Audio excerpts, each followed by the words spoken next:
Então vamos à pergunta que não quer calar. De quem é a culpa? E sim, não há motivos para poder comemorar, mas tem muitas coisas para você entender. Isso vai fazer toda a diferença. E diferentemente do outro lado, eu não preciso inventar para poder te explicar quem é o culpado disso. Basta eu ler a carta do Trump. E começa citando Jair Bolsonaro e diz: conheci e lidei com o ex-presidente Jair Bolsonaro e o respeitei profundamente, assim como a maioria dos outros líderes de países. A forma como o Brasil tem tratado o ex-presidente Bolsonaro, um líder atualmente respeitado em todo o mundo, durante seu mandato, inclusive pelos seus Estados Unidos, é uma vergonha internacional. Esse julgamento não deveria estar acontecendo. Trata-se de um caça às bruxas que deve acabar imediatamente. Ou seja, o Trump deixou bem claro no primeiro parágrafo da carta que a culpa não é do Bolsonaro, a culpa é de quem está perseguindo o Bolsonaro. E piora, em parte devido aos ataques insidiosos do Brasil contra as eleições livres e os direitos fundamentais à liberdade de expressão dos americanos, como foi ilustrado recentemente pelo STF, que emitiu centenas de ordens secretas e ilegais de censura às plataformas de mídia social dos Estados Unidos. Lembra disso aí. E para poder refrescar aí a sua memória, o assessor do Trump ele foi detido pelo Moraes aqui em Brasília em 2021. O Alexandre de Moraes também derrubou o X, o Twitter, aqui do Brasil. E também derrubou a Rumble, que é uma rede social que tem ligações muito próximas com a Truth Social, que também é uma plataforma criada pelo Donald Trump. Dito isso, não sou eu, Bolsonaro, a direita que está falando. É a carta do Trump.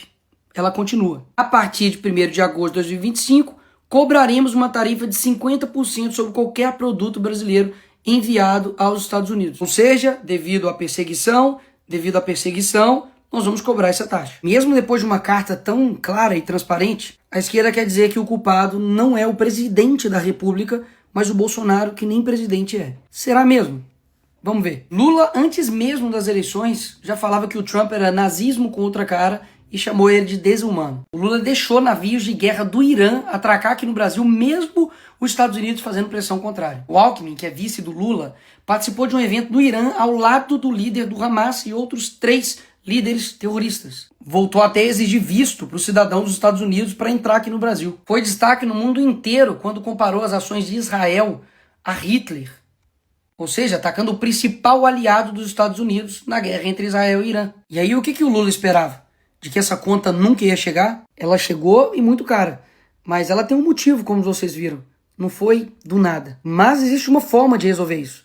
No fim da carta do Trump ele fala: essas tarifas podem ser modificadas para cima ou para baixo, dependendo da nossa relação com o seu país. A solução está na mão do governo. Basta ter um mínimo de relação diplomática com uma nação importante, que é o caso dos Estados Unidos, parar de perseguir seus opositores aqui no Brasil, dar uma maquetada no STF para ele ficar no canto dele, que as coisas vão ser resolvidas. Caso contrário, Lula, você vai ferrar todo mundo. Ou vocês acham que isso daqui é fazer diplomacia? Eu não tenho medo de você, inclusive.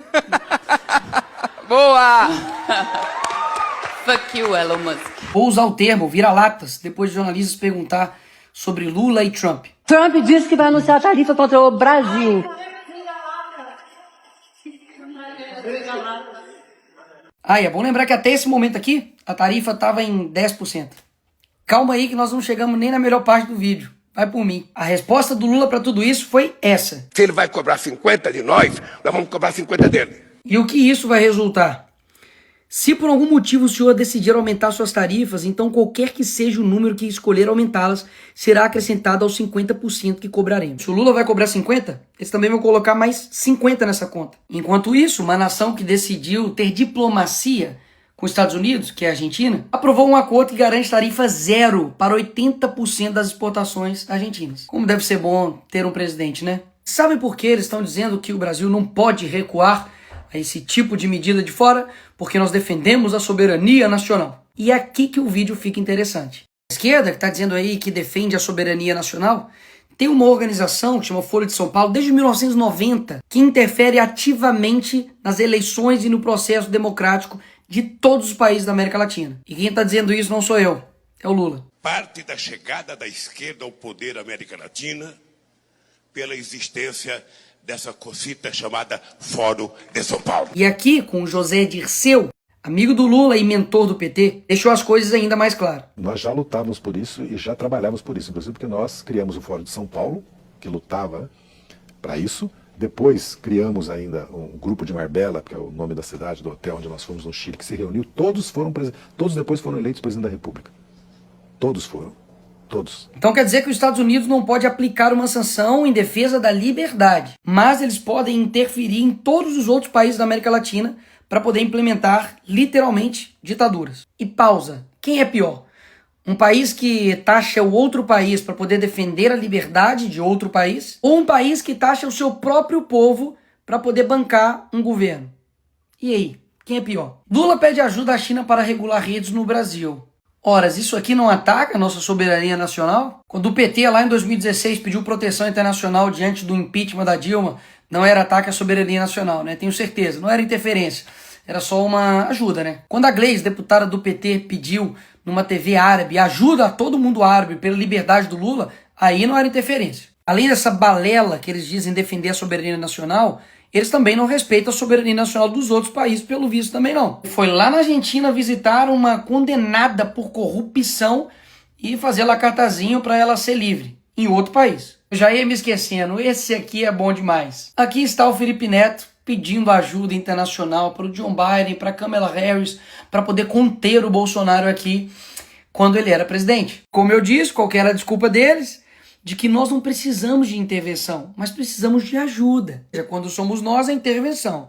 Quando é a esquerda pedindo, não é intervenção, é ajuda. A Dilma também, quando foi nos Estados Unidos e na Europa buscar apoio contra a prisão do Lula, com certeza também não foi pedir nenhuma intervenção no Brasil, né? Até mesmo porque o Lula estava na Noruega. Por fim, o que esses dois aqui estavam achando?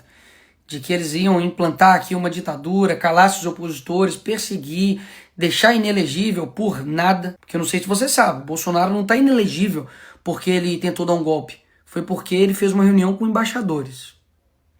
Convenhamos, né? Derrubar a rede social, se aliar a ditaduras, e tudo isso não teria um preço. E ninguém do mundo livre lá fora olharia e falaria, opa, peraí, vamos conversar. Mas como nunca teve esse relacionamento, afinal de contas, o Lula diz que ainda não teve interesse em conversar com Trump, um dos únicos líderes mundiais a não se encontrar com ele. Por essas razões, a sanção econômica veio. E repito, ruim para o Brasil. Mas como você viu, existe um porquê. Ignorar a boa diplomacia, promover perseguição, censura e ainda fazer provocações baratas vai custar muito caro para o Brasil. Enfim, eu avisei. Se a gente não parasse o Lula ia parar o Brasil.